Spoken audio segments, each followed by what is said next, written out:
Bonjour à toi, je suis très content de te retrouver ce matin pour le lancement de cette semaine de prière. Comme tu le sais, la thématique de cette semaine, c'est vivre la vraie joie. Tu l'as compris, quand on parle de vraie joie, ici on parle en fait de la joie qui vient de Dieu tout simplement.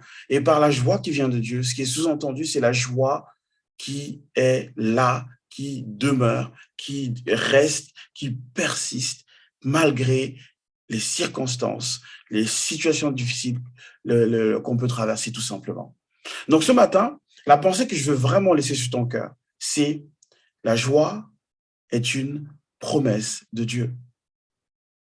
Dis-le là où tu es en m'écoutant, répète après moi. La joie est une promesse de Dieu pour ma vie.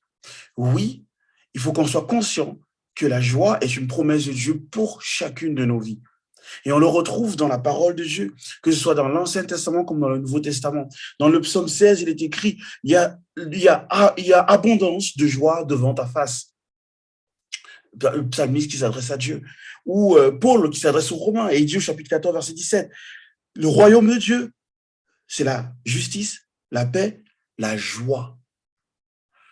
La joie, c'est une promesse que Dieu nous fait, et elle n'a pas changé. Et d'ailleurs, même, vous vous souvenez, dans le Nouveau Testament, quand Paul parle des fruits de l'esprit, il parle en particulier de la joie, qui est un des fruits que produit le Saint-Esprit, qui vit en nous. Donc, c'est quelque chose que Dieu nous promet. Et permettez-moi d'aller un peu plus loin, de vous parler de ce que je veux appeler la joie restaurée. Dieu veut apporter la joie partout où il y a eu justement tristesse, difficulté, souffrance. Et il va le dire, notamment au travers du prophète Jérémie. Vous vous souvenez, le prophète Jérémie qui va parler de la parole de Dieu au peuple d'Israël et qui va leur dire ceci. Les jeunes filles danseront de joie. Je leur donnerai de la joie au lieu du chagrin.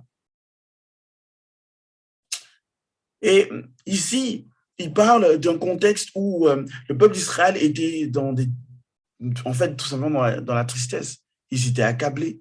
Et là, il est en train de leur dire, je vais restaurer la joie que vous avez perdue. Et je veux parler à quelqu'un ce matin.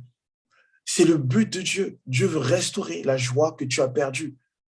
Et c'est ce qu'on va essayer de faire ensemble tout au long de la semaine.